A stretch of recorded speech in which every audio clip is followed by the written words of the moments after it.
like, and brought to you through the generosity of our sponsors and our partners, to whom we say thank you very much.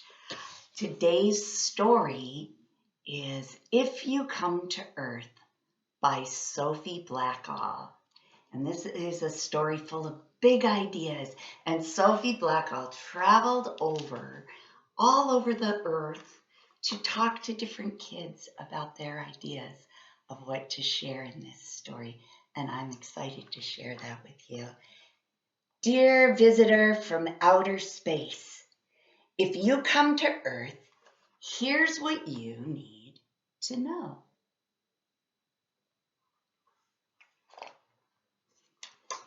You can find us near a big sun and a tiny moon and a bunch of other planets.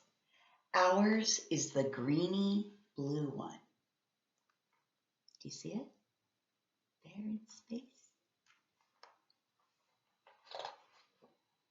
The green and the brown bits are land, and the blue stuff is water.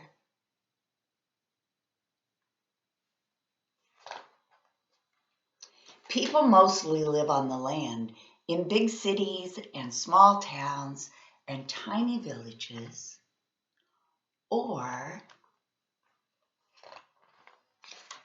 just in the middle of nowhere. Wow.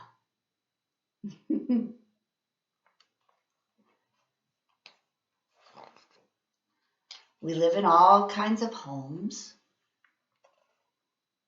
Do you see one that looks like where you live? There's lots of kinds there, huh? In all kinds of families.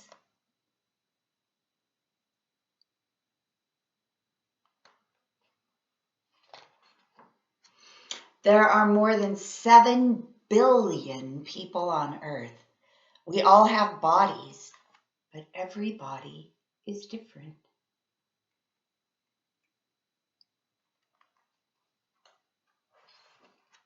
Except for my friends who are identical twins and look the same. Except for Mustafa's mole. If you're a twin, how are you different from your twin? And if you know twins, how do you tell them apart?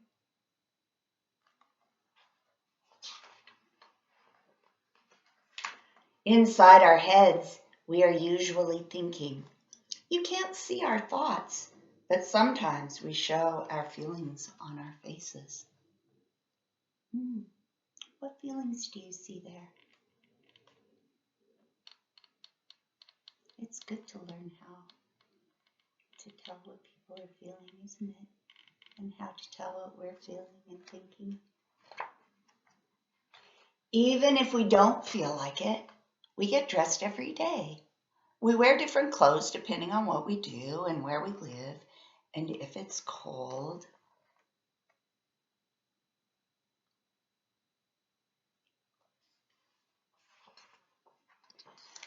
There's lots of different weather in the world. Some of it's good and some of it's bad.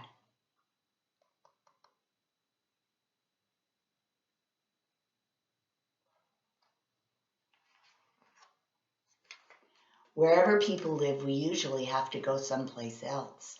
There are lots of ways to get there.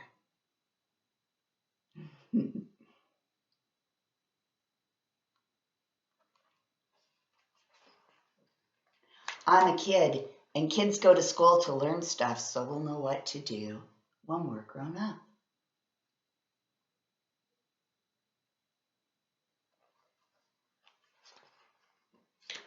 Grown-ups do lots of things to make the world work.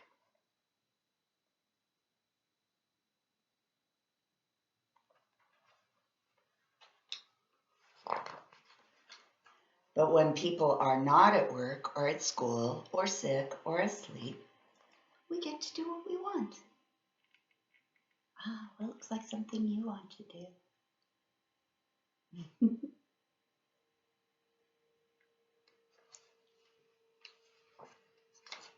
Whatever we're doing, we need to eat when we are hungry. Some of us have more food than others. We all need food and water to survive.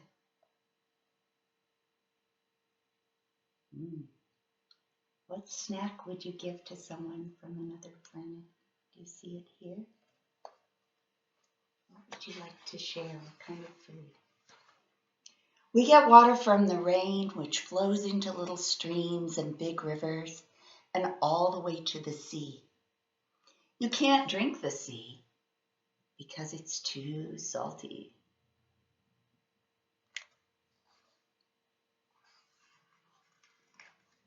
The sea looks empty. Look at all that water right on top. But actually it's full.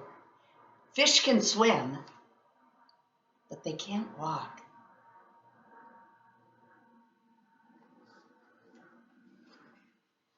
Most animals can walk or swim or gallop or hop, but they can't fly. So do you see one here that's saying, I can fly? Do you see the little bat?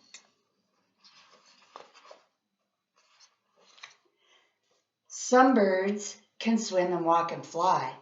So if I had to choose, I'd be a bird.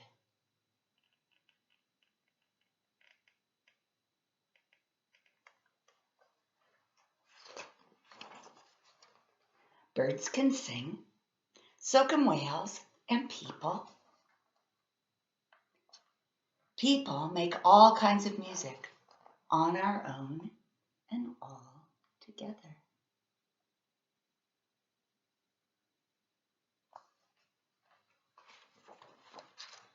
Some of us who are deaf talk with our hands and faces. Some of us who are blind read with our fingers.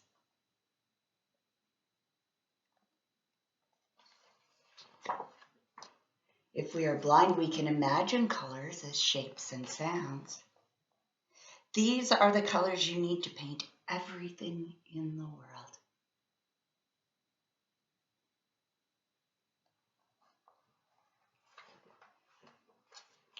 Some things are part of nature, and some things are made by people.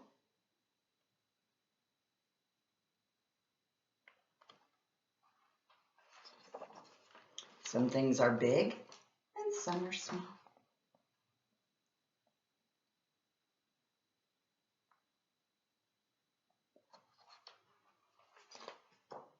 Some things are invisible, like wind and gravity and electricity, like smells and sound waves and germs.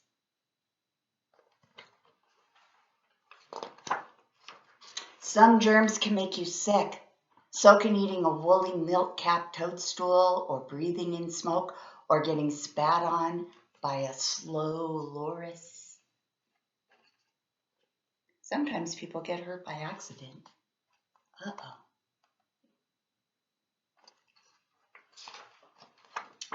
Sometimes we hurt each other.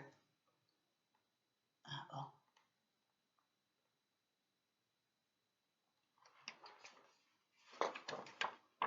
It's better when we help each other.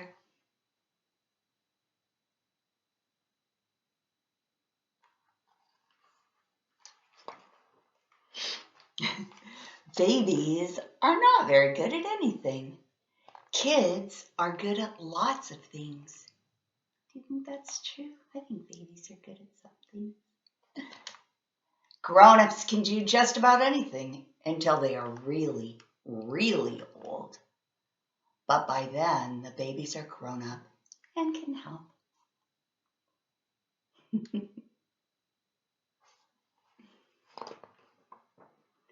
Older people are good at telling stories about the world when they were young. Kids are good at making up stories that haven't happened yet.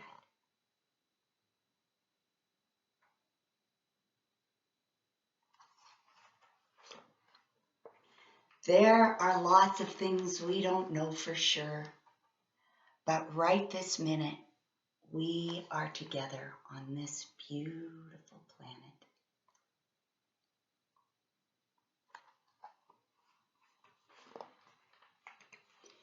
If you come to Earth, you can stay in my room. Love, Quinn. What would you want to tell someone who'd never been here about? What would you want to show them and share with them and let them know about our world? I think I would want to let them know that the people on this world have giant brains and hearts made for love, and that it's our job to learn to use our giant brains and our hearts made for love to help each other and to solve problems, and that we try really hard to do that. That would be what I would want to share. How about you? Or if you wanted to imagine something different, think about what your planet would look like if you lived on a different planet. Let's take a big breath and activate our imaginations. Ready? And here's the sign language for imagination. So let's breathe in 3 times and out and activate our imaginations.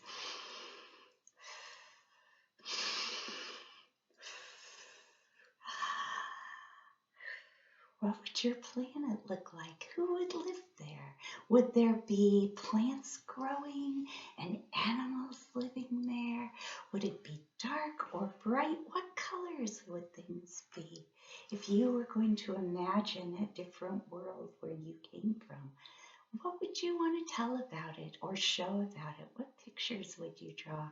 What words would you use? Thank you, friends, for listening to this story and thinking about these ideas. And if you would like to share them, we would love to see them either on our Facebook page, or you could email us and share your ideas about another planet or what you would share about this planet. Thank you, friends. Bye-bye.